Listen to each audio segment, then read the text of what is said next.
Bonjour à toutes et à tous, bienvenue à ce nouveau débat organisé par le Dialogue franco-russe. Vous êtes de plus en plus nombreux à nous suivre, alors évidemment en France, en Europe, mais aussi à Moscou, en Russie, puisque nous avons des témoignages qui nous arrivent disant que ces débats sont très suivis et les auditeurs, téléspectateurs essaient toujours de savoir quel sera le programme du prochain débat. Aujourd'hui, pendant à peu près 1h30, nous allons ouvrir un dossier difficile, épineux, au cœur des relations entre le monde et la Russie, entre l'Europe et la Russie, la France et la Russie, le dossier du gaz russe, avec tous les enjeux qu'ils soient techniques, économiques, géopolitiques, idéologiques aussi, nous le verrons au cours de ce débat. Et c'est un dossier qui, techniquement, est passionnant à raconter, et ça va être le cas dans quelques secondes, mais qui suscite aussi beaucoup d'interrogations ici en Europe, et notamment en France, beaucoup d'oppositions, on verra pourquoi, sont-elles fondées ou non, et qui suscite aussi beaucoup d'espoir sur les plans techniques et politiques, de la même façon que la coopération entre la France et la Russie est active, et bénéficiaire pour les deux parties sur le plan spatial, parfois sur le plan culturel aussi. On peut penser que ce dossier du gazoduc ou du gaz russe pourrait être une nouvelle façon de coopérer avec la Russie en évitant évidemment les polémiques habituelles. Sur ce dossier, nous avons pu réunir quelques-uns des meilleurs spécialistes de la question dans tous ces aspects. Et je suis très honoré de pouvoir animer ce débat en compagnie de ces personnalités qui, vous allez le voir, ont toutes des raisons de venir chez nous au dialogue franco-russe pour expliquer ce dossier et le décortiquer ensemble, sans idéologie, sans préjugés, sans caricature. Alors, une personnalité est avec nous en présentiel, comme on dit aujourd'hui, et les trois autres débatteurs seront soit en France, soit à Moscou, en distanciel. À mes côtés, je voudrais vous présenter Jérôme Ferrier. Jérôme Ferrier est sans doute en France un des meilleurs spécialistes de l'industrie du gaz. Il est président d'honneur de l'Union de l'industrie du gaz, après avoir été un des directeurs de Total. Il connaît parfaitement le sujet. Il a travaillé dans le monde entier sur ces sujets-là. Et donc, dans quelques secondes, Jérôme Ferrier nous parlera des aspects techniques souvent mal connus et souvent caricaturés de ce dossier du gazoduc. À Moscou, nous aurons deux débatteurs. Emmanuel Kidé, qui est déjà en ligne, qui est le président de la Chambre de commerce et d'industrie franco-russe. Emmanuel Kidé est à Moscou depuis longtemps et on peut dire qu'il fait partie de ceux qui maintiennent en état la passerelle, le pont, la passerelle, je ne sais pas comment on peut l'appeler, entre la France et la Russie, malgré les aléas politiques, malgré aussi les tentatives de sabotage idéologique de cette relation depuis un certain nombre d'années. Emmanuel Kidé nous insistera un peu plus sans doute sur les aspects économiques du gaz russe et de l'Europe. Quelque part en province, mais je ne dirai pas où, nous avons un ambassadeur qui nous regarde et qui va participer, Jean de Glignasti. Beaucoup d'entre vous le connaissent et il est ancien ambassadeur de France à Moscou.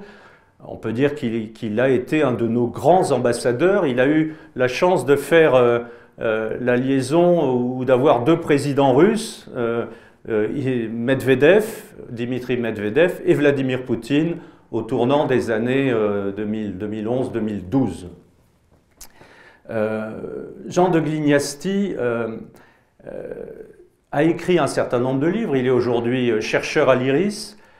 Et parmi ces livres, je ne vais pas tous les citer, mais il y en a un moi, que je trouve passionnant parce qu'il est très pédagogique, il permet de comprendre beaucoup de choses, notamment pour les plus jeunes.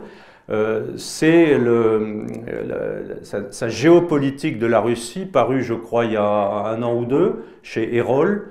Et ce livre est passionnant parce qu'en quelques cartes et des textes courts et synthétiques, il fait comprendre le poids, le rôle et la puissance de la Russie et la nécessité de parler à ce géant.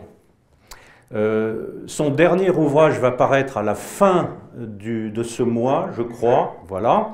C'est la petite histoire des relations franco-russes chez un éditeur qui s'appelle L'Inventaire. Monsieur l'ambassadeur, c'est bien ça, voilà. C'est bien ça.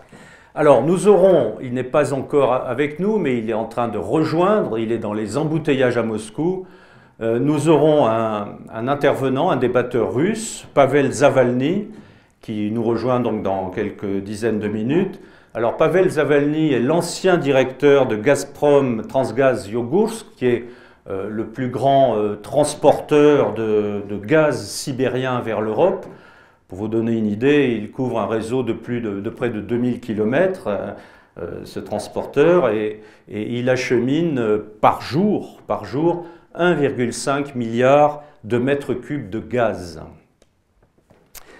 À l'heure actuelle, Pavel Zavalny est député de la Douma, et au sein de la Douma, c'est-à-dire le Parlement russe, il est président ou chef du comité de l'énergie, et à ce titre, il est sans doute un des hommes politiques russes, un des députés russes qui connaît le mieux le sujet du gaz et les enjeux du gaz pour la Russie, mais aussi pour l'Europe.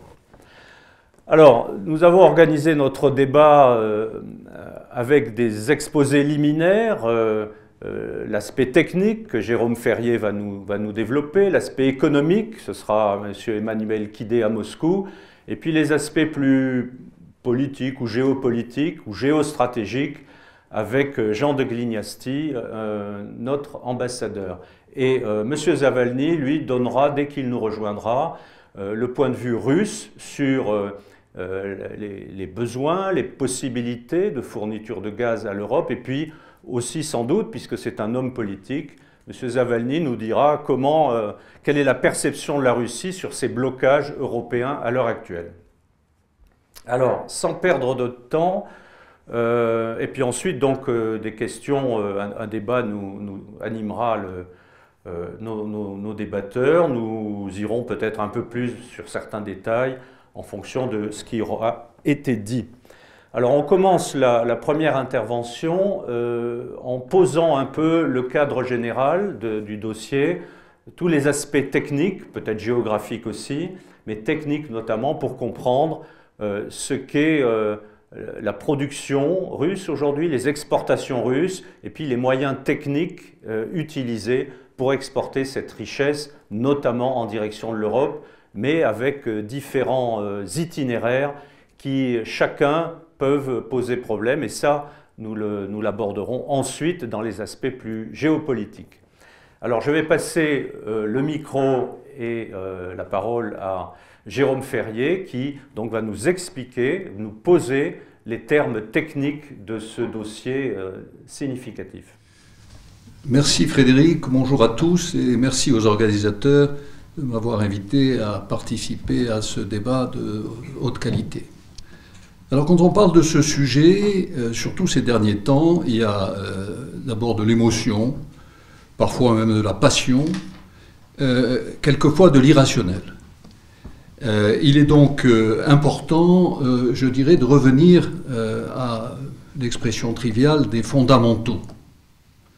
Qu'est-ce que le gaz représente pour la Russie et qu'est-ce que le gaz russe représente pour l'Union européenne? La Russie, c'est la première réserve gazière au monde, avec à peu près 20% de l'ensemble des réserves gazières aujourd'hui prouvées, devant l'Iran qui en représente 16%, le Qatar 12% et la Turkménistan 10%. Vous voyez que avec ces 4 pays d'Europe centrale et d'Europe et Moyen-Orient aussi avec le Qatar, vous avez près de 60% de l'ensemble des réserves gazières aujourd'hui dans le monde.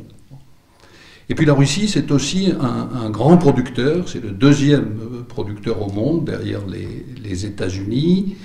La production mondiale de gaz aujourd'hui, c'est 4000 milliards de mètres cubes. Alors, ce sont peut-être des chiffres qui ne vous parlent pas de façon directe, mais la consommation française aujourd'hui, c'est 45 milliards. Donc, vous voyez, la France pèse 1% de la consommation mondiale du gaz.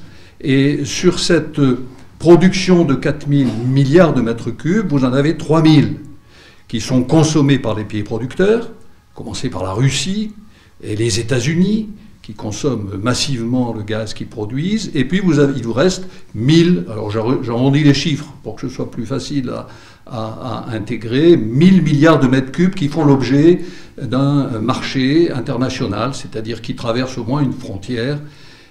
Sur ces 1000 milliards de mètres cubes, d'ailleurs, ils se répartissent à peu près à part égale aujourd'hui entre du gaz tuyau, c'est-à-dire ce qui est vendu à travers des gazoducs, et c'est en cela que Nord Stream en particulier est concerné, et puis une petite moitié, c'est un peu moins de 50%, qui est commercialisée sous forme de gaz naturel liquéfié, et qui est évidemment une composante de souplesse dans les marchés du gaz, parce que vous pouvez plus facilement rediriger le gaz que vous envoyez au regard des besoins des marchés ou des conditions économiques, alors que quand vous êtes lié par une canalisation, eh bien évidemment les deux parties sont liées, ce qui d'ailleurs consolide en règle générale les relations par l'intermédiaire des gazoducs. L'Union européenne, dans tout cela, représente une consommation annuelle d'environ 470 milliards de mètres cubes. Donc assez considérable. Vous voyez que sur les 1000 milliards de mètres cubes qui font l'objet de commerce international, vous avez un peu moins de la moitié commercialisée à l'intérieur de l'Europe. Et au sein de l'Union européenne, étendue à la Norvège, considérons évidemment la Norvège comme un pays européen, même s'il ne fait pas partie de l'Union européenne, au même titre que le Royaume-Uni aujourd'hui, eh bien, la Russie représente 180 milliards de mètres cubes sous forme de gazoducs, et il faut y rajouter une vingtaine maintenant sous forme de gaz naturel liquéfié depuis la mise en production du gisement de Yamal sur la péninsule, qui permet évidemment d'envoyer ce gaz à la fois en Asie, qui est la destination prioritaire, mais également en Europe. Et puis au sein de l'Europe, évidemment, chaque pays a une approche différente au regard de sa balance énergétique et de l'équilibre de ses approvisionnements. L'Allemagne est très dépendante du gaz russe, c'est le pays aujourd'hui européen le plus dépendant. Derrière, vous avez l'Italie. Alors l'Allemagne, c'est 60%, l'Italie, c'est 35%, et puis vous trouvez la France au niveau de 15%. Donc quand on cite ces chiffres, déjà, on comprend que le positionnement au sein de l'Union européenne de chacun des pays n'est pas forcément le même. Quand on dépend à plus de 50%, on n'a pas la même attitude, évidemment, que quand on dépend à 15% et qu'on peut éventuellement compenser ces quantités au gré du marché par l'apport de quantités additionnelles de gaz naturel liquéfié. Alors par rapport à ces besoins de l'Union européenne, et c'est là que je voudrais vous projeter une carte qui montre la manière dont les choses se sont présentées dans le temps, historiquement avec... Merci beaucoup.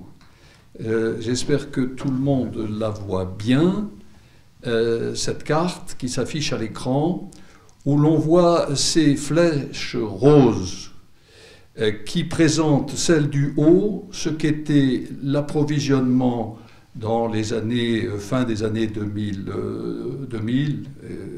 juste avant la mise en service du premier Nord Stream, le Nord Stream 1, vous voyez les quantités qui transitaient à travers l'Ukraine à destination de l'Europe, 140 milliards de mètres cubes. Et vous voyez au-dessous une flèche, évidemment plus petite, qui représente le transit 10 ans plus tard, en 2017, du gaz à travers l'Ukraine, à partir du moment où le tuyau Nord Stream, qui est le trait rouge à travers la Baltique, a été mis en fonction. Gazoduc qui transporte 55 milliards de mètres cubes, ou qui peut en tout cas en transporter jusqu'à 55 milliards de mètres cubes, et on voit donc tout naturellement le transfert entre les quantités de transit à travers l'Ukraine, réduites à due concurrence des quantités qui ont commencé à couler à travers le Nord Stream 1. Et puis vous voyez une flèche très fine, qui est celle du bas, rose, et qui donne la quantité de ce que pourrait être le transit à travers l'Ukraine à partir de la mise en fonction du Nord Stream 2. Ce n'est pas encore le cas, mais ça pourrait l'être. Et vous voyez que ces transits à travers l'Ukraine, évidemment, se contractent, et se contractent de manière considérable. La Russie, en même temps qu'elle imaginait ce transit nord, qui avait du sens à travers la Baltique, d'abord parce que la route était plus directe, ensuite parce qu'elle s'affranchissait de tous les transits, même si c'était un transit sous-marin, depuis Vyborg à côté de Saint-Pétersbourg jusqu'à Grevenfeld, c'est proche de la frontière germano-polonaise, avait aussi imaginé d'avoir un tuyau au sud qui permettait d'irriguer plus directement les pays importateurs du sud de l'Europe, notamment l'Italie, par le tuyau finalement South Stream, qui ne s'est jamais construit de cette manière-là, avec un atterrage tel qu'il était prévu en Bulgarie, mais parce que l'Union européenne et la Russie n'ont pas réussi à se mettre d'accord sur les conditions d'entrée sur le territoire européen. Ce tuyau s'est transformé en Turkish Stream, atterrant en Turquie, mais vous voyez quand même qu'il atterre assez proche de la frontière de l'Union européenne, si bien que un jour, et le moment venu, il sera possible d'y transiter aussi des quantités à destination de l'Europe. Alors vous avez là, je dois dire, tout l'enjeu de la réalisation du Nord Stream 2. Rajouter 55 milliards de mètres cubes additionnels par un passage du Nord, de nature à mettre en difficulté le transit ukrainien, c'est l'objet du débat entre la Russie et l'Union européenne.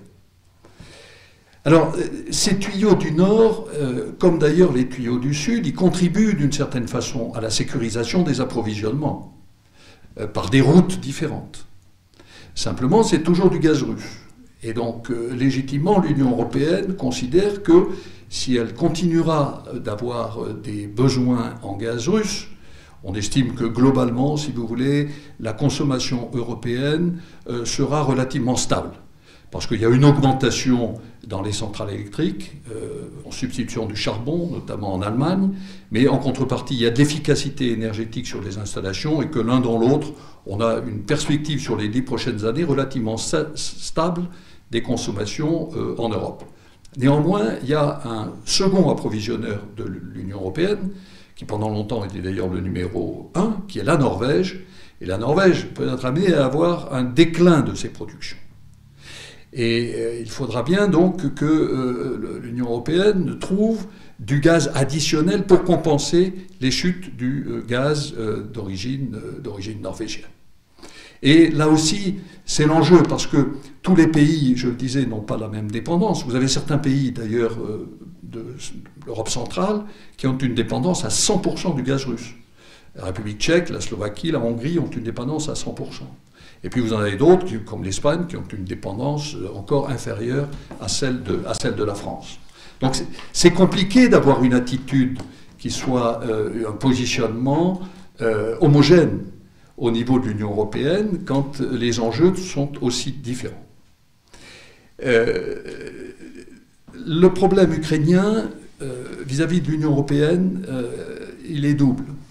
D'abord parce qu'il y a des quantités qui sont laissées au passage en Ukraine pour payer le transit, et l'Ukraine a besoin de ces quantités qui, naturellement, lui permettent d'avoir accès à du gaz. Si le transit est réduit, il y aura moins de gaz disponible pour l'Ukraine, et il peut se passer ce qui s'est déjà passé sur des périodes de tension hivernaux en particulier, où l'Union européenne a été amenée à venir en secours sur le principe de la solidarité. On ne laisse pas tomber un partenaire, et donc il a fallu que l'Union européenne détourne sur ses propres quantités des quantités de gaz envoyées à l'Ukraine qui n'en avait plus suffisamment par le transit du gaz russe. C'était évidemment pas économique, c'était des situations extrêmes, et il n'est pas question que ce soit une situation qui s'installe dans le temps. Et puis, il y a un aspect qui est assez peu connu, c'est que l'Ukraine a des capacités importantes de stockage.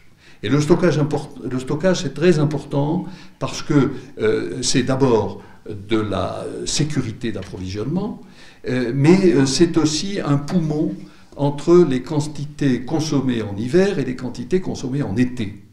Il y a un swing factor, c'est-à-dire un effet de balancement qui fait que en hiver, par exemple, vous avez plus de 50% des quantités consommées sur les réseaux européens qui proviennent des stockages, lesquels ont été remplis opportunément en été. Donc le stockage est une composante essentielle.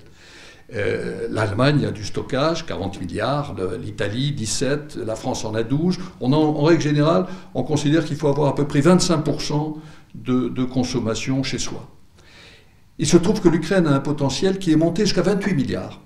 Donc l'Ukraine a un potentiel de capacité de stockage considérable qui a joué à fond en 2020. Pourquoi ? Parce que en 2020, avec la crise, la demande a baissé, elle s'est réduite, et les contrats ont continué d'être satisfaits, et que ce gaz, il a fallu le stocker, et l'Ukraine a été utilisée pour stocker une partie des quantités que les pays de l'Union européenne n'étaient pas en capacité de prendre. Donc il y a une vraie composante stockage en Ukraine qui contribue à l'équilibre, je dirais, des pays de l'Union européenne et qui encourage l'Union européenne à maintenir et à chercher à faire en sorte que une quantité minimale, alors laquelle, ça fait toujours l'objet des contrats, certains disent 40 milliards de mètres cubes, d'autres un peu plus, d'autres un peu moins, pour à la fois assurer les besoins à travers ces réseaux, mais également permettre cette capacité de stockage souterrain que l'Ukraine est en mesure de fournir. Voilà en première analyse ce que je voulais vous dire. Je reviendrai peut-être un peu plus tard au gré des questions que Frédéric pourrait avoir sur quelles sont les autres alternatives, à moins que vous ne souhaitiez, Frédéric, que je ne l'aborde dès maintenant. Je vous repasse la parole et puis vous me le redemanderez. D'où peut venir le gaz pour l'Union européenne s'il ne vient pas de Russie? Merci Jérôme de vous poser les questions, et les bonnes questions. Quand même une question technique pour éclairer nos auditeurs, nos spectateurs. Les caractéristiques techniques de Nord Stream 2, peut-être par rapport aux autres tuyaux, aux autres gazoducs, distance, volume des tuyaux, résistance au fond sous-marin. Est-ce qu'il y a des choses intéressantes à dire sur ce plan purement technique? Nord Stream 2, c'est la petite sœur de Nord Stream 1, caractéristiques identiques, 55 milliards de mètres cubes, haute pression, 10 milliards d'euros investis, 1200 km de distance, il en manque 10%, il manque 120 km, qui sont d'ailleurs une partie qui a fait l'objet de discussions avec le Danemark sur le positionnement du tuyau en fond de mer Baltique. Voilà, l'enjeu c'est ça, il reste 10% à construire, ce qui amène à penser que le tuyau devrait se terminer. À quel rythme se remplira-t-il est un autre sujet, mais il devrait se terminer. L'Allemagne a besoin de gaz. L'Allemagne a besoin de gaz à court terme pour substituer le gaz au charbon. Il n'a pas d'autre alternative. Et l'Allemagne a un handicap par rapport aux autres pays de l'Union européenne, c'est que l'Allemagne n'a pas de terminal de GNL. L'Allemagne ne peut pas recevoir directement du gaz naturel liquéfié. C'est le seul pays d'Europe. Pourquoi ? Bon, probablement parce qu'il était lié à la Russie, qui a fait les gestes économiques nécessaires pour convaincre qu'il n'était pas nécessaire de construire ce terminal. Ils ont lancé le développement à Wilhelmshaven, en aval de Hambourg, mais ils n'auront pas avant 2 ans. Et donc, ils ont besoin absolument de gaz additionnel. Très bien, merci Jérôme. Alors, nous reviendrons sûrement sur l'aspect ukrainien de ce dossier, parce qu'il y a évidemment des composantes ou des conséquences politiques ou géopolitiques, sinon militaires, dans cette affaire du gaz russe qui transite par l'Ukraine. On verra ça un peu plus tard. Je vais me tourner maintenant vers Moscou, vers Emmanuel Kidé, donc pour essayer de comprendre ce que peut être le poids du gaz dans l'économie russe, d'une part. Est-ce que la Russie a vraiment besoin, absolument un besoin vital de ses clients à l'étranger pour son économie? Et puis l'impact que peut avoir un dossier comme le gaz russe sur les relations commerciales, sur le plan beaucoup plus général, entre la Russie et l'Europe, et notamment entre la Russie et la France. Est-ce que c'est un point crucial de la relation économique, ou est-ce que c'est encore considéré comme secondaire? Et puis un dernier aspect que je trouve intéressant, parce qu'on en parle assez peu dans ce dossier du gaz russe, c'est la Chine. La Chine est-elle consommatrice, grosse consommatrice de gaz russe? A-t-elle d'autres sources d'approvisionnement? Et est-ce que la Chine fait partie des partenaires gaziers de la Russie, en sachant que l'Europe est une zone géographique et commerciale très importante pour la Russie? La Chine l'est-elle aussi? Emmanuel Kidé, est-ce que vous m'entendez? Il faut bien brancher le micro. Je vous entends, Frédéric, et je vous remercie beaucoup. Allez-y. Je peux vous montrer. Frédéric, est-ce que vous m'entendez? C'est à vous. Et pardon, je vous interromps une seconde. Nous accueillons à l'instant M. Pavel Zavalny et notre interprète va... Non, c'est bon. Non, d'accord, voilà. Je salue M. Zavalny. Здравствуйте. Bon, mon russe s'arrêtera là. Emmanuel Kidé, c'est à vous. Vous avez la parole. Allez-y. Merci. D'accord, merci beaucoup. Alors, je ne vais pas répéter les chiffres, bien évidemment, que M. Ferrier vient de donner, mais effectivement, la Russie détient les premières réserves de gaz naturel du monde, hein, près de 20%. C'est le deuxième producteur au monde derrière les États-Unis. Grosso modo, c'est de l'ordre de 750 milliards de mètres cubes par an contre 950 pour les États-Unis. Et ils en exportent à peu près 250 milliards de mètres cubes. Leur premier client est l'Union européenne, et dans l'Union européenne, leur premier client est effectivement l'Allemagne, qui est gros consommateur de gaz. La France est un acheteur plus mineur, mais toujours important, hein, sont des liens importants. Alors, ce que représente le pétrole et le gaz dans l'économie russe, dans le PIB, c'est à peu près 20 et 25% de leur PIB. Donc, ce n'est pas... le pétrole et le gaz sont très importants dans l'économie russe, mais ce ne sont pas les seuls éléments de l'économie. En revanche, ça représente 40% de 60% de leurs revenus et 40% de leur exportation. Oui, sur un plan purement économique, la vente de gaz est quelque chose d'important pour la Russie. Mais il faut savoir que sur un plan macroéconomique, la Russie se porte plutôt bien.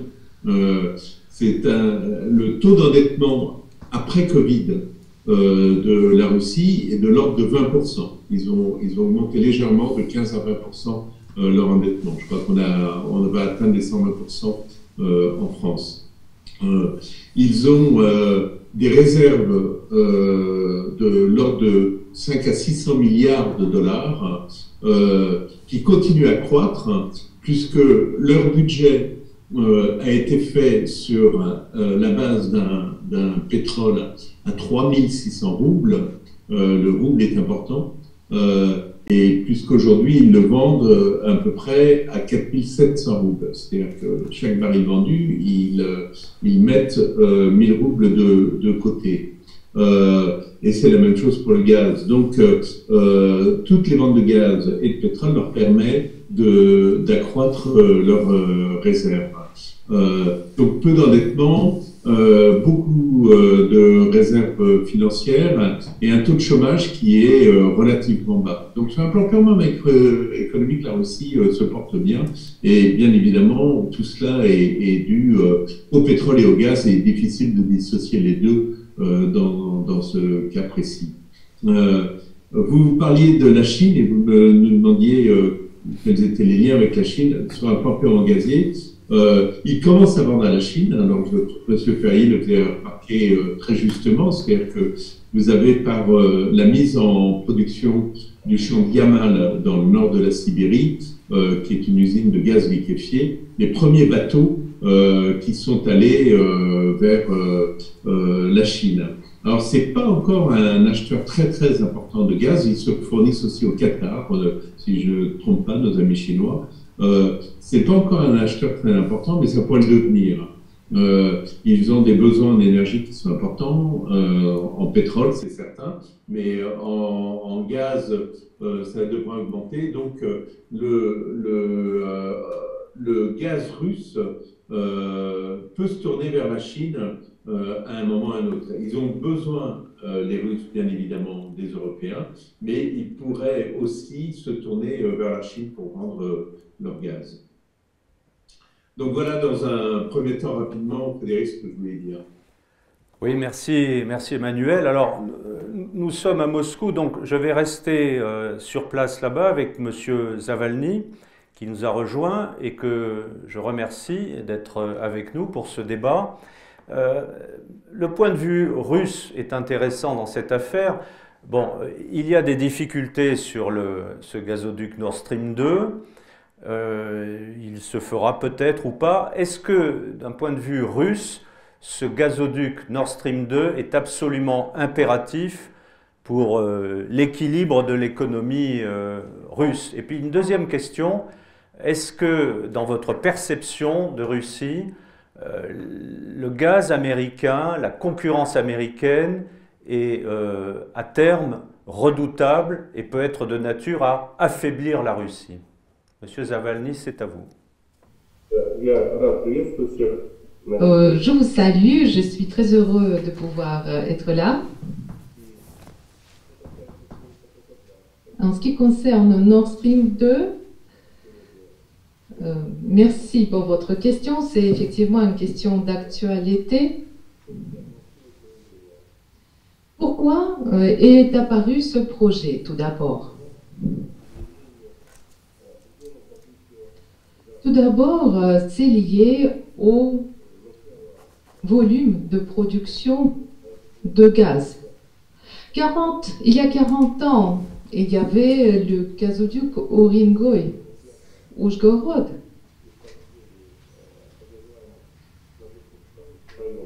Et donc, on avait déjà les gisements dans la Sibérie orientale, à côté de Tumen, Medvezhye, Yamborskaye, Zapolarnoye, Ruskoye, ce sont les différents gisements de gaz, Pesovoye, Romuta.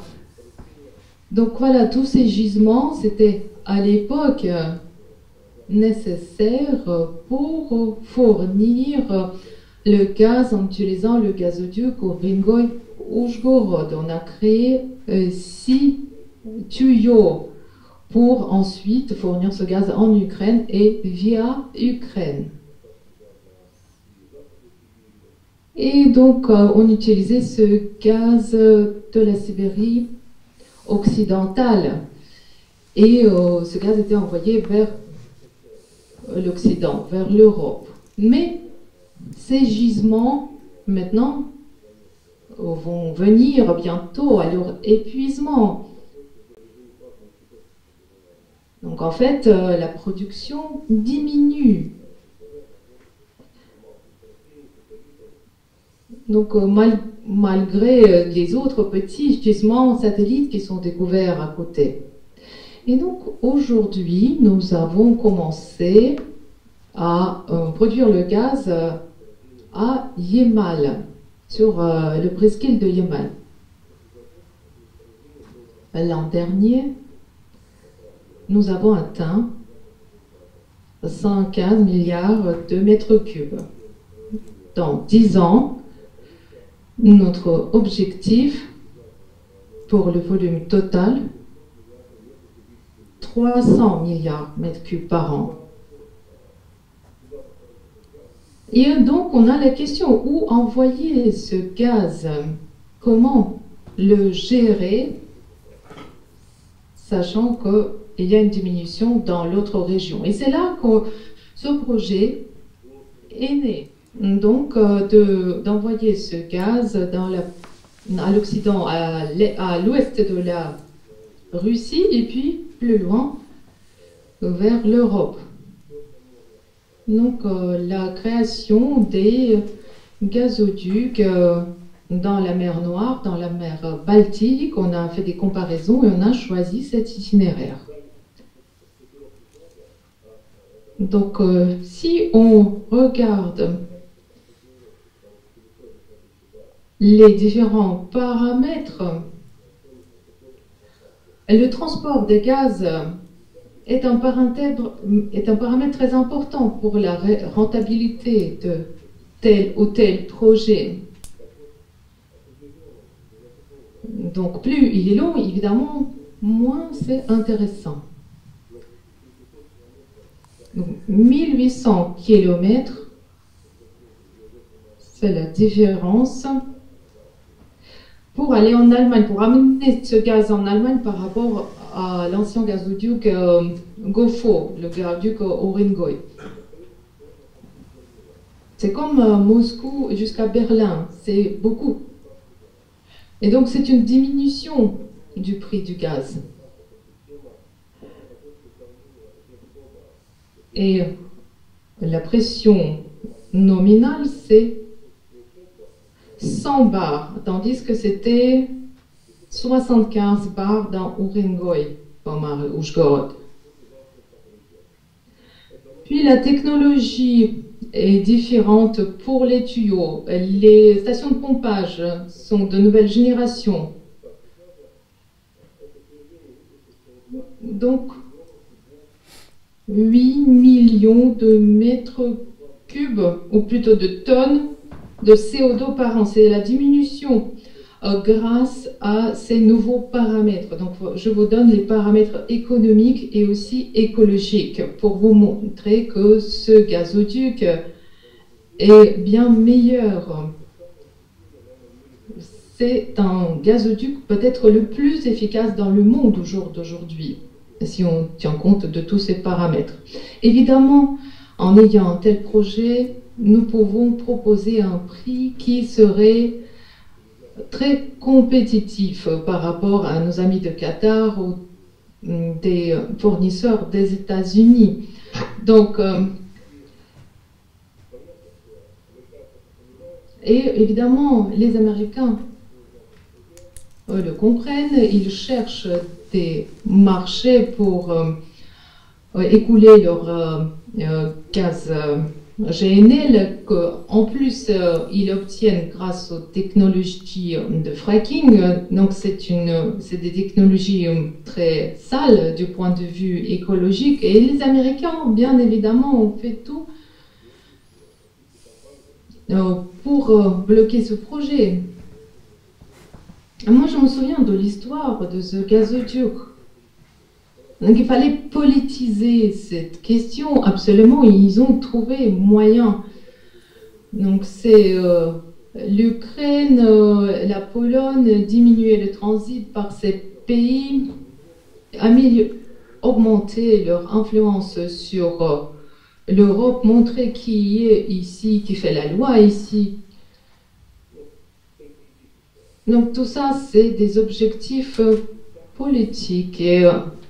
Et les sanctions américaines contre les entreprises russes notamment, et les personnalités russes contre les personnalités européennes et les pays européens. Donc c'est un moyen.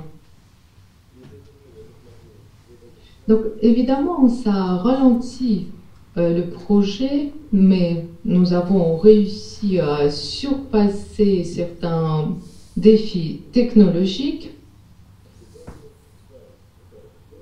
Notamment, ça concerne les bateaux qui sont nécessaires pour poser les tuyaux. Nous sommes obligés d'utiliser nos bateaux, mais dans 3 ou 4 mois, nous avons les possibilités techniques pour finir les 120 km restants du gazoduc. Et les sanctions n'influencent plus directement ce projet, donc je suis sûre que nous allons les dépasser. L'Europe et surtout l'Allemagne ont beaucoup besoin du gaz russe et suite aux objectifs de transition énergétique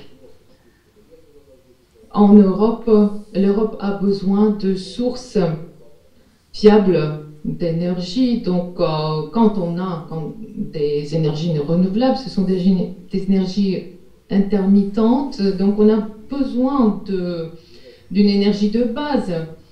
Et le gaz peut fournir une telle énergie. Ça peut être le gaz de la Russie. Et puis, il y a aussi des perspectives aux technologies de mélange entre le méthane et l'hydrogène. Donc, l'énergie à hydrogène basée sur le méthane, c'est quelque chose aussi de très prometteur et qui permet d'atteindre des objectifs de décarbonisation de l'économie. Et donc, les États-Unis comprennent notre avantage concurrentiel, mais ils font tout quand même pour nous mettre des bâtons dans les roues. Merci, Monsieur Zavalny, pour cet exposé très précis. Donc, je retiens que le Nord Stream 2 sera le gazoduc le plus écologique de la planète. Je crois ne pas me tromper, si je comprends bien ce que vous avez dit. Et vous avez dit aussi qu'il sera très compétitif. Alors, je vous en prie, allez-y. Oui, le plus économique et écologique sur la planète. Le gazoduc et les gisements, en fait, le projet dans son ensemble. Et si on prend l'ensemble du gazoduc et du gisement de Yamal. Vous dites aussi qu'il sera très compétitif. Alors, très compétitif par rapport au gaz venant du Qatar, d'Algérie, des États-Unis par exemple, ou d'autres sources d'approvisionnement. Dans l'absolu, il sera le plus compétitif? Oui, le plus compétitif. Moins cher que le gaz GNL des États-Unis de 30 à 40%. Nous pensons que notre gaz peut être moins cher de 30 à 40%. Quand le gazoduc aurait été construit, les Américains ne pourront plus fournir leur GNL. 18 milliards de mètres cubes, c'est ce qu'ils fournissent actuellement. C'est pas beaucoup, 18 ou 19. Donc c'est moins que notre GNL en fait. C'est déjà, ils n'arrivent pas à nous concurrencer sur le GNL. Et quand on aura le gazoduc, alors là, ils ne pourront plus rien vendre en Europe. Et donc c'est pour ça qu'ils utilisent les différentes méthodes déloyales de concurrence. Et ils comprennent qu'en réalité, ils ne peuvent pas nous concurrencer normalement. Donc une fois que ce gazoduc Nord Stream 2 sera achevé, la route du gaz américain vers l'Europe sera coupée. C'est bien ce que vous voulez dire? Bon, il n'y aura peut-être pas un lien direct. Parce que le marché du gaz en Europe est très efficace. Il y a plusieurs sources. Il y a le pétrole, il y a les énergies renouvelables. Toutes ces sources constituent un mix énergétique de différents pays. Mais le marché du gaz est devenu un marché global grâce au GNL. Surtout quand la voie maritime du Nord se développe. Et ce qui diminue le temps d'acheminement du gaz des gisements vers sa consommation. Mais le prix va être déterminé grâce à cette concurrence. Et évidemment, le gaz qui sera produit, qui aura le coût inférieur, il pourra prendre une place plus importante sur ce marché global.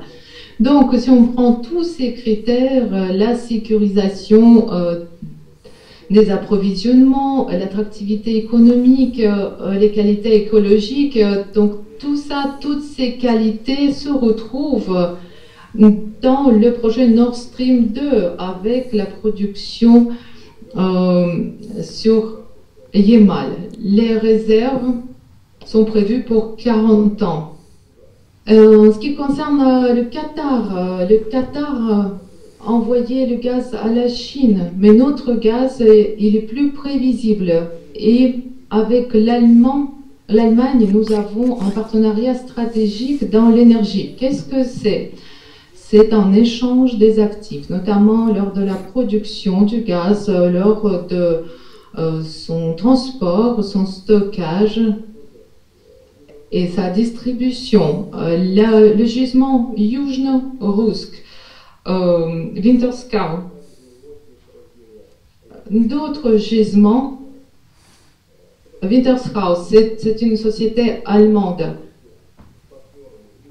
L'interprète excuse, sans le micro, il est très difficile d'entendre certains noms propres des gisements. Donc, les différents projets, Yamal, GNL. Nord Stream 2, c'est seulement un bout de gazoduc. Et nous avons des partenaires européens, notamment 50%. Et il y a des sociétés, notamment allemandes, pour sécuriser les approvisionnements.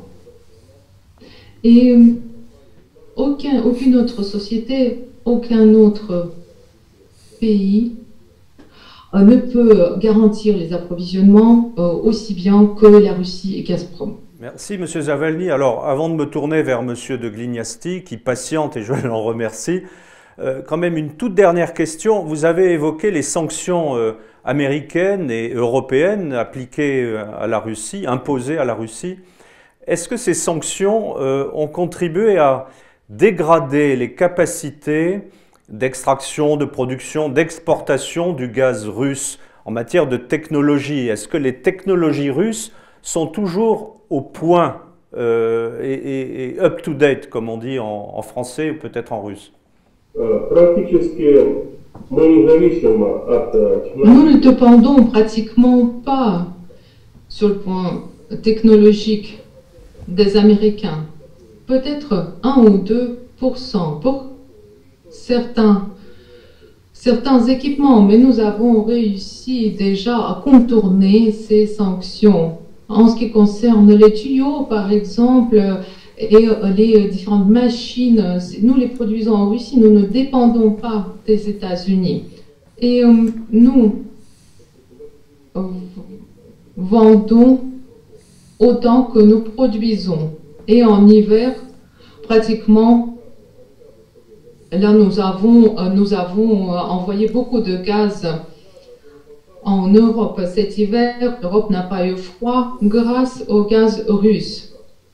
Il y a eu un déficit de fourniture de gaz. Et qui a couvert ce déficit? C'est la Russie. C'est Gazprom qui a réussi à couvrir et fournir les quantités nécessaires à l'Europe cet hiver.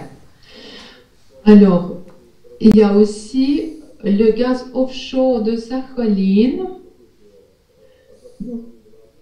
Donc, ça, c'est une autre... C'est un gisement qui nécessite certains équipements sous-marins. Non, mais et les sanctions empêchent l'achat de ces équipements. Mais grâce à ces sanctions, en fait, nous avons développé nos propres équipements et nous allons pouvoir remplacer. Donc, nous allons produire en Russie ces machines. C'était pas prévu, c'est des machines sous-marines pour l'extraction du gaz, et il y a des gisements assez complexes, mais à cause des sanctions, on a été obligé de le faire et on l'a fait. C'est nous qui avons été les premiers dans l'espace, ce n'est pas les Américains. Donc là aussi, pour les technologies d'extraction du gaz, nous aussi, nous mettons en œuvre maintenant nos propres technologies et nous allons être indépendants. Les sanctions ne marchent que sur une période courte, 1 an, 2 ans, mais à long terme, on gagne. Regardez l'agriculture. Après les sanctions, nous avons augmenté, notre croissance était de 4 à 5% par an. Nous avons augmenté notre production. Aujourd'hui, on exporte 30 milliards de dollars. D'ailleurs, pour les armes, c'est 15 milliards. Donc, nous exportons plus de produits d'agriculture, 2 fois plus que d'armement, juste pour vous donner une idée.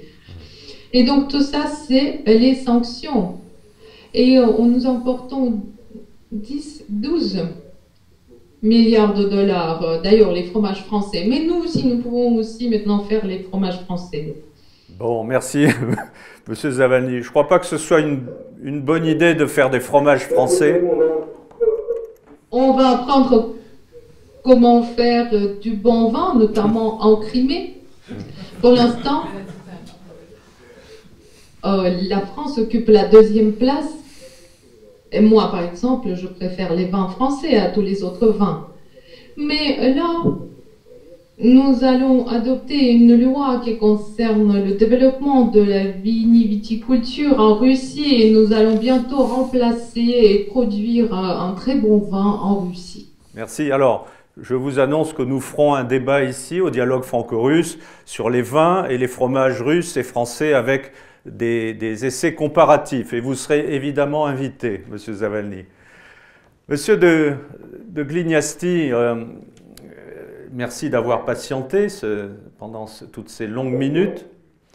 Est-ce que ce dossier du gaz russe, ce gazoduc Nord Stream, est aujourd'hui une pomme de discorde très difficile à résoudre, ou au contraire pourrait être une passerelle de plus pour maintenir ce lien très difficile, actuellement, entre la France et la Russie, entre l'Europe et la Russie. Et sur ce dossier du gaz russe, la France et l'Allemagne sont-elles vraiment sur la même longueur d'onde et qui a intérêt à quoi dans cette affaire?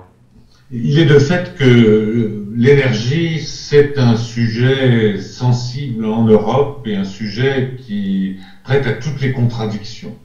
La politique, c'est pas une politique commune, mais la politique énergétique européenne est marquée par les hésitations, les contradictions. J'en prends pour exemple le fait qu'ils veulent une économie décarbonée, mais ils n'arrivent pas à faire approuver la filière nucléaire. Ils demandent l'indépendance énergétique, mais les seuls pays qui sont indépendants énergétiquement dans l'Union européenne, c'est pratiquement ceux qui ont recours au charbon, Pologne, Roumanie. Ils veulent promouvoir des énergies renouvelables et en fait ouvrent la porte du marché européen au solaire chinois. Donc, et finalement, le point de concentration, paradoxalement, de la politique européenne de l'énergie, ça a été le gaz russe. Et c'est un peu un paradoxe, et un paradoxe d'autant plus grand qu'il y a à la fois un grand besoin de gaz russe, ce que les orateurs précédents ont souligné, et en même temps des réticences politiques qui sont évidentes. Dans le 3e paquet énergétique, on a obligé Gazprom en fait à déconnecter à la fois la distribution et la production du gaz. On a obligé les Allemands il y a un arrêt de la Cour de justice, à réserver une quantité non utilisée dans le gazoduc Opal qui devait alimenter en gaz russe venu de Nord Stream l'ensemble de l'Est de l'Europe. Et on a aussi instauré un système de flux inverse pour pouvoir au nom de la solidarité européenne, ça s'explique d'ailleurs, alimenter en cas de crise d'autres pays.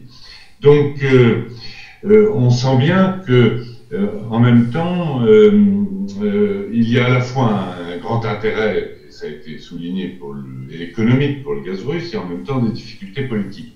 C'est intéressant de constater que les 5 principes qui, depuis 2016, président aux relations avec la Russie, qui sont des principes politiques, en fait, qui donc entretenir des relations avec les voisins de la Russie, avec la société civile, etc. Puis il y a alimenter, enfin augmenter, ou mettre fin, ou limiter la dépendance énergétique de l'Europe vis-à-vis de la Russie. Donc on nage dans beaucoup de contradictions, ce qui fait toute la difficulté de la politique européenne. Alors comment ça s'explique?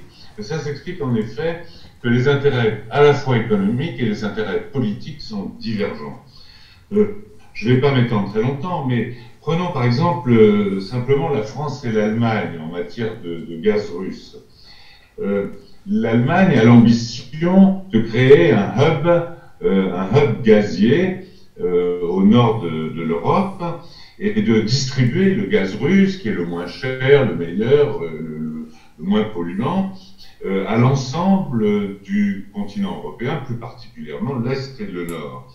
L'Allemagne a donc besoin de ce gaz naturel russe et elle a besoin de Nord Stream 2. Quand on regarde la France en fait, d'abord sa part de gaz russe dans sa consommation est largement inférieure, puisqu'elle est inférieure à 1/5 maintenant, alors que les Allemands sont proches de 40%.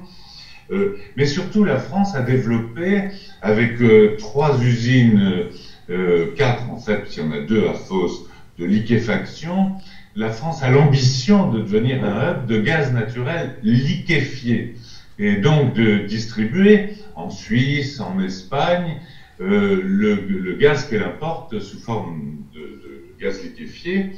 Et c'est entre l'ambition allemande d'être un hub de gaz naturel et l'ambition française d'être un hub de gaz naturel liquéfié, nous réexportons pratiquement la moitié du gaz naturel liquéfié que nous importons.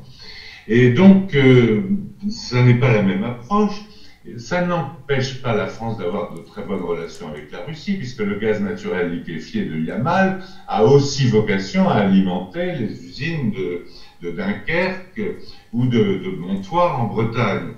Donc, mais l'approche vis-à-vis de la Russie est différente. Et ça explique très bien pourquoi, notamment sur Nord Stream 2, la France a une position relativement nuancée en positif, mais plutôt hésitante. C'est-à-dire, on voit à un moment le président qui dit on soutient l'Allemagne, et puis on voit le ministre des Affaires européennes qui dit nous avons des doutes sur Nord Stream 2. Donc toutes ces hésitations tiennent au fait que pour nous, le gaz naturel venant par Nord Stream n'est pas un enjeu fondamental, alors qu'il l'est pour l'Allemagne. Un mot sur la politique. Il est évident que la question du gaz et des gazoducs est une question éminemment géostratégique, et là, nous avons à l'intérieur de l'Europe aussi des visions totalement différentes. Je commencerai évidemment par la vision que je pourrais qualifier de nouveau rideau de fer, c'est-à-dire celle qui réunit la Pologne, les pays baltes, la Suède, et avec évidemment en filigrane la crise ukrainienne. Vous avez la vision française qui n'est pas poussée jusqu'à son terme, mais on voit bien que la France espérait ou envisage de favoriser la création d'un ensemble cohérent, une nouvelle architecture de sécurité en Europe qui réglerait définitivement d'ailleurs les questions de gaz. Et à côté, vous avez l'Allemagne qui est totalement tiraillée entre le besoin qu'elle a de ce gaz russe et en même temps sa solidarité atlantique, et qui rend l'Allemagne extrêmement vulnérables aux pressions américaines. Alors, du côté américain, la question est très simple, le problème est très simple. Ils ont à la fois un intérêt politique et un intérêt économique à empêcher la conclusion de Nord Stream 2. Intérêt économique, on l'a vu, parce qu'ils veulent le concurrencer avec le gaz naturel liquéfié, et intérêt politique, parce que, évidemment, la question ukrainienne lui donne un levier et un instrument de pression sur la Russie. Alors, qu'est-ce qu'on peut dire en conclusion? D'abord, nous n'aurons pas la belle unanimité que nous avons eue entre la France et l'Allemagne en 1982, quand le président Mitterrand et le président Kohl ont écrit une belle lettre au président Bush pour lui dire « il y en a assez des sanctions et il faut laisser se construire ces gazoducs comme Yamal ou Druzhba qui permettent l'acheminement du gaz russe vers l'Europe occidentale. » Et les Américains, à l'époque, avaient cédé, car il y avait une double pression également forte de la part de l'Allemagne et de la France. Nous ne sommes pas dans cette circonstance.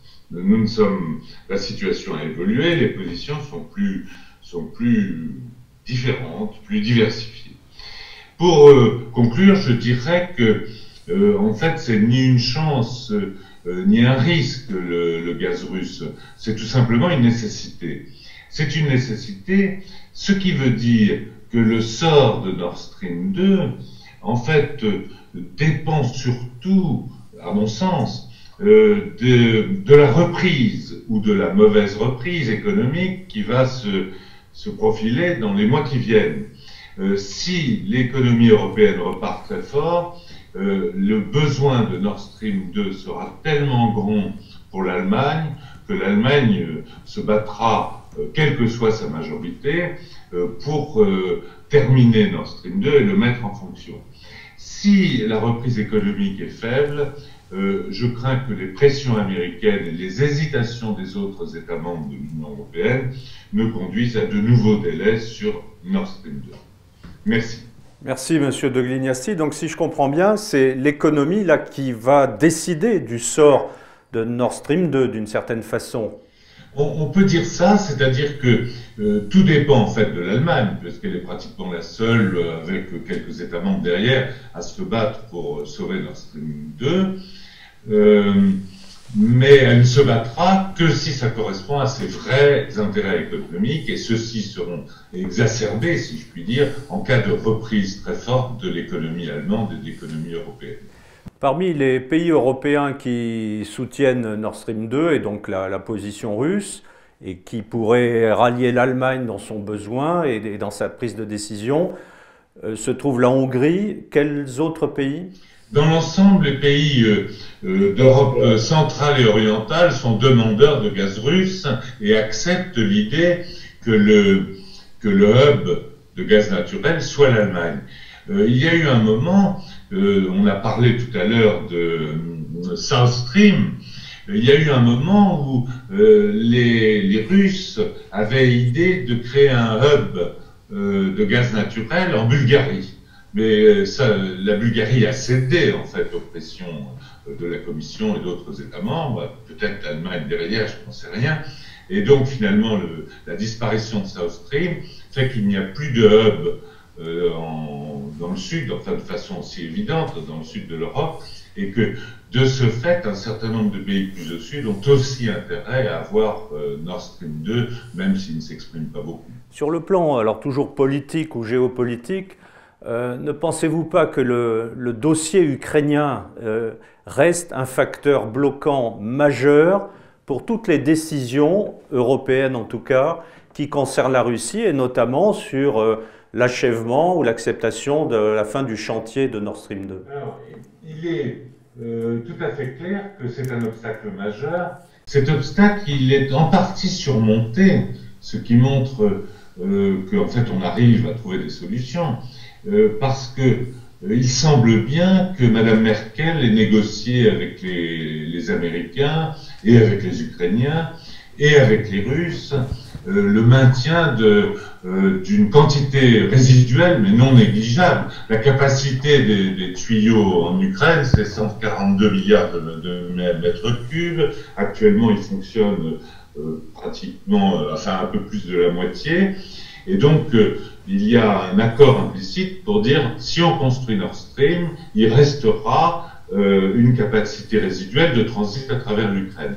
Et cette vision est confortée par le fait que finalement, bon an mal an, l'Ukraine se met d'accord avec Gazprom. Et donc il y a un accord qui a été signé récemment, indépendamment de toutes les tensions politiques. Très bien. Alors, Monsieur Zavelny, je sais que vous allez devoir nous quitter. Et encore une fois, merci d'avoir participé à ce débat. J'aimerais vous poser peut-être une question avant que vous ne quittiez le débat. Je vous ai senti très enthousiaste, évidemment, sur le projet Gazprom, le projet Nord Stream 2, et on comprend très bien pourquoi. Qu'est-ce qui, pour vous, devrait se débloquer là, dans les mois qui viennent, pour que ces 120 km puissent enfin être réalisés au profit du gaz russe? De quoi rêvez-vous là sur cette année ou sur les 18 mois qui viennent pour en finir avec ce dossier un peu compliqué? La chose qu'il faudrait faire, il faut finir la construction. Oui, vous l'avez dit, technologiquement, c'est possible. La construction continue, donc je suis sûre que cela va être achevé. Et dès que ce sera achevé, la question sera moins controversée parce que quand ce sera existant, il faudra juste s'entendre comment charger ce gazoduc. Et nous avons le droit notamment de le charger. Pour le Nord Stream 1, on avait la même chose. Il y a une loi européenne qui oblige à donner la possibilité aux producteurs de transporter son gaz à travers le gazoduc existant. On a dit ici qu'il y a 15 ans, l'Europe a décidé, c'était en 2005, de diminuer sa dépendance des fournitures de gaz en Russie. Donc c'était 25-26% le gaz russe consommé en Europe. Et maintenant, c'est 36%. Donc les gens ont lutté en 15 ans. On a essayé de diminuer la dépendance et finalement, au lieu de 25, c'est 36% maintenant.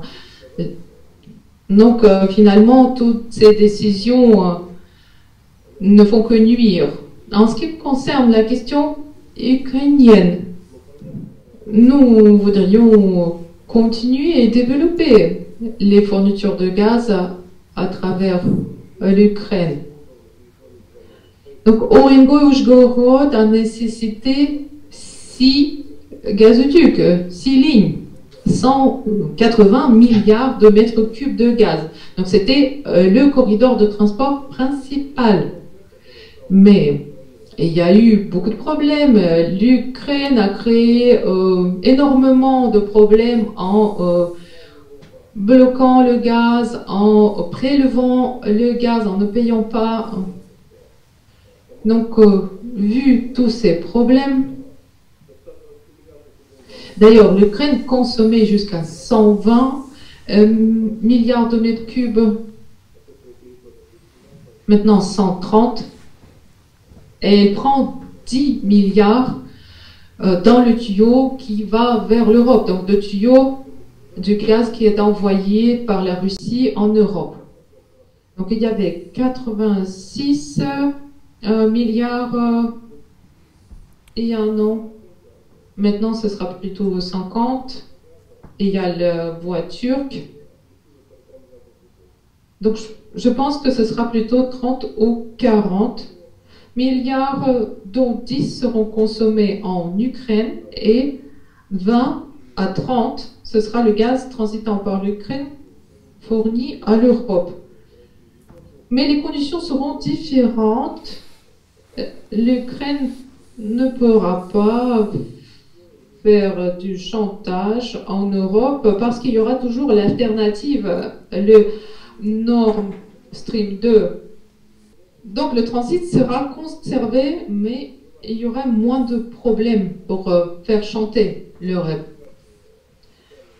Et donc il n'y aura pas de russophobie, de montée nationalisme, etc. Voilà ce qui se passe en Ukraine, mais avec l'aide aussi de certaines personnes en Europe et aux États-Unis. Mais on ne sait pas quels sont les objectifs des Américains. Ils font la même chose qu'ils ont déjà fait à Donbass. Donc il y a toujours ces problèmes et ces conflits. Le conflit est exacerbé à chaque fois par les États-Unis. Et les États-Unis veulent créer ce point chaud et exacerber les tensions pour nuire à la Russie, pour créer des tensions en Europe, créer des problèmes à tout le monde, créer des problèmes pour les relations entre l'Europe et la Russie. C'est toujours le vieux principe diviser pour mieux régner. Rien de nouveau. Donc voilà ce qui se passe, mais on va continuer à se développer. Merci Monsieur Zavalny. Donc je sais que vous allez devoir partir, mais votre conclusion pourrait être la suivante. Pouvez-vous me donner une date du moment où vous ouvrirez une bouteille de champagne quand le Nord Stream 2 sera achevé? Champagne de France. En août, j'ai mon anniversaire et ce sera une date ronde pour moi. Donc j'espère que j'aurai ce cadeau pour mon anniversaire. Ça ne dépend pas vraiment de moi, mais j'aimerais bien avoir ce cadeau. Toute ma vie, j'ai travaillé dans l'industrie gazière. Et donc la conclusion de ce projet qui est bon pour tous les participants qui veulent des relations normales, la France, l'Allemagne, la Russie, ce serait une bonne réponse à tous les russophobes, que comme ça ils comprendront qu'ils avaient tort. Merci M. Zavalny. Rendez-vous en août, nous verrons bien. Et donc merci d'avoir participé à ce débat et à très bientôt. Au revoir. Une question pour Emmanuel Kidé à Moscou. Vu de Moscou, ce qui a été dit sur finalement l'amélioration de la situation économique de la Russie, sa résistance ou sa résilience aux sanctions américaines et européennes, est-ce que vous l'avez constaté sur place, notamment en matière de technologie utilisée pour le gaz, mais aussi pour beaucoup d'autres activités? Est-ce que c'est une réalité quand on vit à Moscou et quand on travaille avec des Russes ou avec des entreprises françaises ou européennes qui viennent travailler en Russie? Ce qui m'ennuie terriblement avec les sanctions, c'est que on entend souvent dire que les sanctions en fait servent la Russie, ce qui a été vrai dans certains domaines, et l'excellent exemple est l'agroalimentaire, où la Russie a pu développer toute son industrie agroalimentaire qui ne l'était pas du tout. On le voit notamment en matière porcine, où ils sont devenus en l'espace de 2 ans complètement indépendants. La viande, la même chose, ils sont d'excellents producteurs de viande de bœuf, qui est d'ailleurs délicieuse. Ils le font aussi avec les poulets. Donc ça a très très bien marché. Les sanctions les ont beaucoup aidés en ce sens. Mais pour le reste, non, les sanctions les pénalisent. Les sanctions sont extrêmement difficiles. Et elle les pénalise en matière technologique, c'est certain, dans un certain nombre de domaines. Et elle les pénalise aussi parce que nous, en tant qu'entreprise étrangère, sommes sous pression américaine pour limiter nos investissements, voire dans certains cas se retirer. Et quand vous regardez le niveau des investissements étrangers en Russie, qui était monté entre 30 et 40 milliards avant les sanctions, aujourd'hui ils sont beaucoup plus bas. Aujourd'hui ils représentent 4 à 5 milliards par an. Donc oui, les sanctions américaines font mal à la Russie. Elles nous pénalisent, nous, entreprises étrangères, elles pénalisent l'économie russe et surtout, elle a un impact extrêmement négatif sur la population. Les bienfaits des sanctions sont largement, malheureusement, je ne vais pas dire compensés, parce que ça serait un mauvais mot, mais détériorés par ces sanctions. Merci. Alors on a beaucoup parlé donc, de ce gros tuyau de Nord Stream 2, 1 mètre de diamètre, je crois. Mais une question se pose, est-ce qu'on peut transporter autre chose dans ce tuyau qui vient de Russie sur 1200 ou 1500 km, de l'hydrogène, et dans quelles conditions? Est-ce qu'il y aurait une alternative à ce fameux gaz russe? Donc Jérôme Ferrier. Donc c'est la même culture, je dirais, simplement il se transporte à une pression plus importante que le gaz naturel, il se liquéfie à une température plus basse. Donc il est un peu plus compliqué, mais c'est la molécule par excellence, exemplaire. Plus exemplaire encore que la molécule méthane, puisqu'elle n'a aucun effet sur le réchauffement climatique. C'est l'énergie du futur, c'est effectivement celle qui viendra compléter, si ce n'est remplacer, parce qu'on pense que le gaz sera installé dans le panorama pendant très longtemps encore. Alors cet hydrogène, il est possible de le mélanger au gaz en partie. On estime aujourd'hui, les spécialistes considèrent que on peut mettre jusqu'à 20% d'hydrogène dans un gazoduc. Mais l'idée n'est pas de le récupérer au bout. L'idée, c'est de l'amener jusqu'au point de consommation et de le brûler à la gazinière ou dans les installations industrielles en bénéficiant de son pouvoir calorifique, parce qu'il se mélange jusqu'à concurrence de ces 20% sans difficulté. Là, l'idée concernant le Nord Stream est un peu différente et je crois que c'est une piste qui mériterait d'être creusée. L'idée consiste à dire, si ce Nord Stream 2 se termine, se conclut, mais ne se remplissait pas, on pourrait aussi imaginer de transporter du gaz à vocation de le transformer au bout en hydrogène. On ferait à ce moment-là ce qu'on appelle aujourd'hui de l'hydrogène gris, qui, vous le savez, représente 96% de l'hydrogène produit. Le reste étant l'hydrogène d'origine renouvelable, il y en a très peu, et l'hydrogène par électrolyse, c'est porteur d'avenir, mais aujourd'hui c'est une partie tout à fait marginale. Et donc l'idée c'est de dire, certes ce serait de l'hydrogène gris, donc une génération à partir d'hydrogène gris, puisque ce serait de l'hydrogène qui serait produit à partir de méthane, lequel serait transporté dans ce gazoduc, puisqu'il a vocation à transporter du gaz. Et puis cet hydrogène gris, à l'arrivée, vous pouvez en faire de l'hydrogène bleu. Alors qu'est-ce que c'est que l'hydrogène bleu? Eh bien, c'est celui par lequel vous pouvez capter le CO2 que vous produisez au moment où vous transformez votre méthane en hydrogène. Vous avez de l'eau et puis vous avez du CO2. Et ce CO2, à ce moment-là, vous le captez et vous allez l'injecter dans des stockages appropriés qui sont en général d'anciens gisements. Et il se trouve que, effectivement, l'Europe étant tellement bien connectée à l'ensemble des réseaux et puis aussi des gros producteurs de CO2, allait imaginer d'aller enfouir ce CO2 à proximité, je dirais, ou pas trop loin en tout cas, du lieu de production de cet hydrogène serait intelligent. Donc il y a une possibilité qui est effectivement celle de dire on pourrait aussi y consacrer, alors c'est une vision à moyen long terme, hein, parce qu'à ce moment-là, il faut dédier totalement, je dirais, l'une des deux branches du Nord Stream, parce que vous ne rempliriez pas la totalité, à y transporter du méthane, mais du méthane à vocation de transformer en hydrogène, puisque le marché ne serait pas en mesure d'absorber 2 fois 55 milliards de mètres cubes par cette voie du Nord.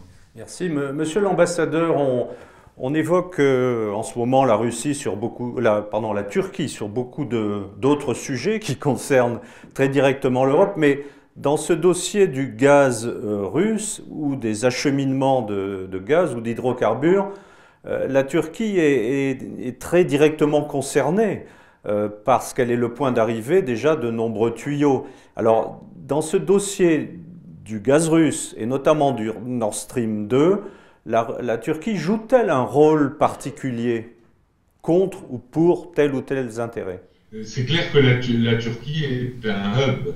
C'est un hub à la fois pour les tuyaux qui partent de Russie et c'est un hub pour les tuyaux qui cherchent à contourner la Russie. Et donc toute l'ambiguïté est là. Hein. La Turquie joue un jeu extrêmement complexe. Alors, c'est un point de passage, évidemment, vers l'Europe du Sud. L'échec de South Stream est compensé par la construction, comme il a été dit tout à l'heure, de Turk Stream. Et Turk Stream a vocation à alimenter la Grèce et donc la Turquie, plus un des pays, ça ne sera plus la Bulgarie, seront un hub pour le sud de l'Europe. Donc c'est une des raisons supplémentaires pour lesquelles tout le monde a une diplomatie, comment dirais-je, un peu ambiguë vis-à-vis de la Turquie. On défend ses intérêts, mais on sait qu'une partie de ses intérêts dépendent aussi de la Turquie et la diplomatie turque en joue à merveille, comme on l'a vu récemment quand la délégation de l'Union européenne était en Turquie. Merci. Monsieur Kidé, des entreprises françaises sont-elles très directement engagées sur Yamal ou sur même le Nord Stream 2? Sont-elles présentes malgré les sanctions? Alors sur Yamal, oui, bien sûr, puisque vous avez Total qui détient 10% de Yamal et qui est aussi un investisseur dans Novatek. Ils détiennent 19% de Novatek et lui-même détient 60% de Yamal. Mais ce n'est pas Novatek est sous sanction, mais le projet Yamal n'est pas sous sanction. Parce que ce qui est sous sanction américaine, ce sont tout ce qui est offshore, alors que le Yamal est inshore. Donc, il n'y a pas de problème avec Yamal. En revanche, oui, vous avez plusieurs entreprises européennes, comme vous le savez, qui sont dans le projet Nord Stream 2, dont Engie. Et pour l'instant, nous attendons de voir ce que vont faire nos amis américains et quelles vont être leurs réactions. Et surtout, nous attendons les résultats des négociations avec les Allemands pour savoir s'ils vont pénaliser ou non les entreprises européennes qui participent à Nord Stream 2. Et par exemple, en proportion, les entreprises françaises dominent sur le secteur de Yamal par rapport aux Allemandes ou à d'autres entreprises? Ah oui, parce que vous avez dans Yamal, alors j'ai plus exactement les pourcentages, mais Total est un partenaire extrêmement important. Mais sinon, l'autre partenaire très important, c'est les Chinois. Pourquoi les Chinois? C'est dû aux sanctions. C'est une résultante des sanctions, puisque lorsque les sanctions sont apparues, c'était au moment du début du financement de Yamal, et que les banques, notamment françaises, ont refusé de financer le projet Yamal en dollars, parce que vous aviez eu l'amende de BNP Paribas qui leur avait fait peur. Mais ils ont aussi refusé de le faire en euros, alors qu'en euros, ils auraient pu le faire, puisqu'ils ne tombaient plus sous le poids des sanctions américaines, mais néanmoins, ils ont refusé de le faire. Donc, c'était un projet de l'ordre de 31 milliards de dollars, donc extrêmement important, et pour le financer, finalement, ce sont les Russes en roubles et les Chinois en yuan qui ont financé ce projet, et c'est vraiment une conséquence des sanctions. C'est la première fois que les Chinois financer un projet international d'une telle ampleur. Et ça leur a donné les moyens de le faire et surtout ça leur a appris comment financer ce type de projet. On n'aurait pas eu les sanctions, ça aurait été financé en grande partie par la France. Et qu'il y a d'autres grandes entreprises françaises qui sont présentes pour réaliser les travaux et le développement. Vinci, en particulier, avec sa compétence dans le domaine des pieux et des plots, puisque la particularité d'Yamal, c'est qu'on est en situation de permafrost et qu'il y a plus de 80 000 pieux qui ont été positionnés, forés, pour soutenir l'ensemble des installations. Et puis il y a GTT, petite pépite française qui est très spécialisée, elle, dans les bacs de gaz naturel liquéfié, qui a une situation quasi de monopole compte tenu de sa haute technologie. Donc voilà, Vinci et GTT parmi d'autres. Alors, ce qui vient d'être dit est quand même assez étonnant, mais finalement, quand on connaît la politique américaine dans le monde, ça ne l'est pas vraiment. Ces sanctions américaines, malheureusement aussi européennes, finalement ont permis à la Russie de relancer son agriculture, de repartir dans la bataille de l'autosuffisance, à donner des idées aux Chinois en matière de partenariat financier. C'est assez étonnant comme gâchis finalement, d'un point de vue d'intérêt américain ou même européen. Je me tourne vers Monsieur de Glignasti, Monsieur l'ambassadeur. Aujourd'hui, bon, ces sanctions, on en parle très régulièrement, ont-elles vocation à être maintenues sine die, c'est-à-dire c'est renouvelé, je crois, tous les 6 mois. Qui est réellement aujourd'hui convaincu, je parle de l'Europe, hein, pas des États-Unis, qui est convaincu de la nécessité absolue de maintenir ces sanctions? Ces sanctions, quand on les a lancées, à l'initiative de la France, d'ailleurs à l'époque, non pas on les a lancées, mais on a mis en place un système qui n'était pas le système habituel pour les sanctions, puisque les sanctions russes, il faut l'unanimité pour les prolonger, alors qu'avant, il suffisait d'une voix pour maintenir les sanctions. Donc c'est un système qui est en principe plus propice, si je puis dire, à l'interruption de la sanction. Alors il suffirait théoriquement qu'un État membre, comme l'Italie, la Grèce ou Chypre, disent les sanctions, on n'en veut plus. En fait, c'est pas comme ça que ça se passe. C'est-à-dire qu'à chaque fois, c'est le consensus qui joue. À un moment, l'Italie avait été très tentée, la Grèce très tentée de mettre leur veto au renouvellement des sanctions. Et à l'époque, l'Allemagne, et aussi, il faut le dire, un peu la France, avait fait pression pour maintenir le consensus européen. Je pense qu'il ne se passera rien dans les 6 mois qui viennent, même l'année qui vient, parce que nous sommes en période électorale en Allemagne, nous sommes en période électorale en France. C'est une grosse affaire. On sait qu'il y aura un certain nombre d'États européens appuyés par les États-Unis qui seront pour le maintien des sanctions.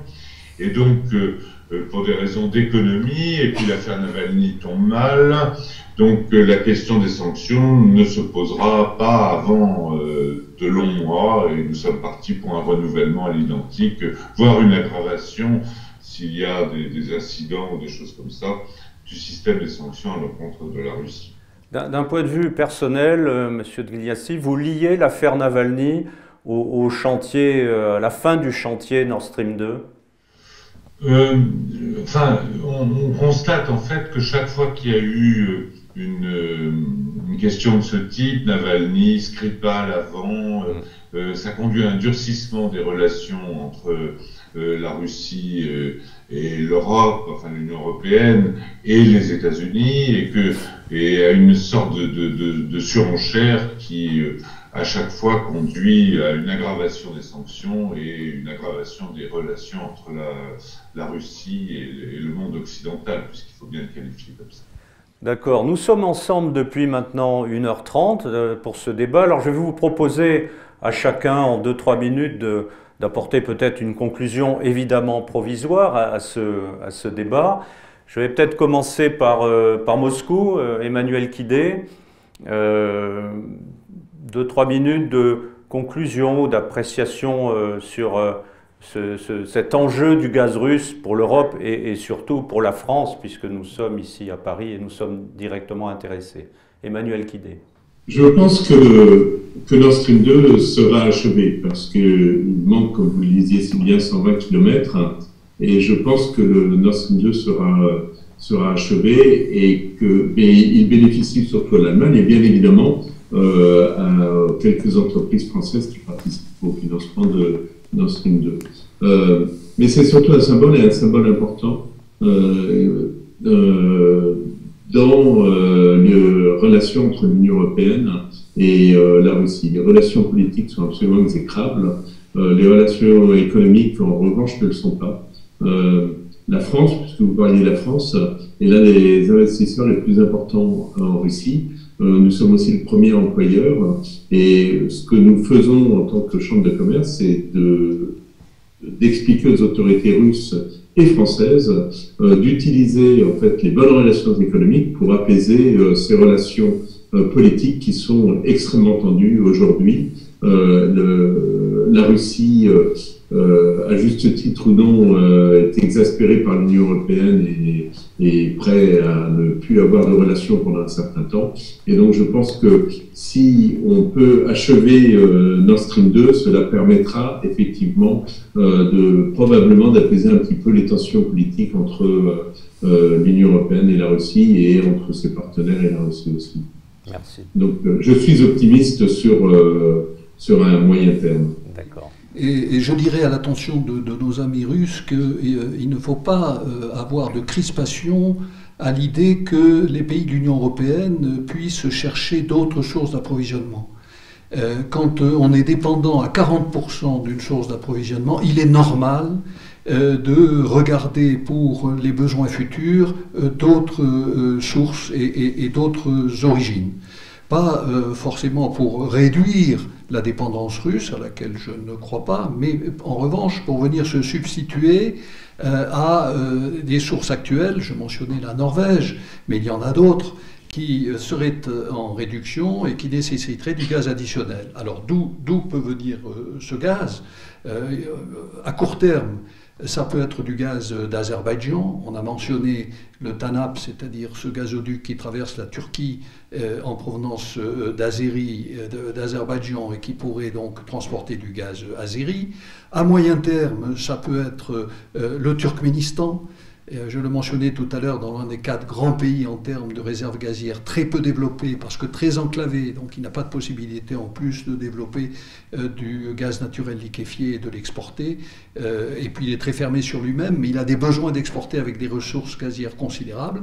À moyen terme, encore, la Méditerranée orientale, des réserves découvertes en Égypte, à Chypre, en Israël, avec un projet de gazoduc qui s'appelle EastMed, qui est plus compliqué que Nord Stream parce que il est sur des fonds profonds, sur des distances plus grandes, mais bon, c'est un tuyau politique. Et puis la Turquie est vent debout contre ce tuyau, donc il y aura des difficultés, on verra ce qu'il en sort. Et enfin, à long terme, l'Iran, n'oublions pas l'Iran, grand pays gazier, grande réserve gazière.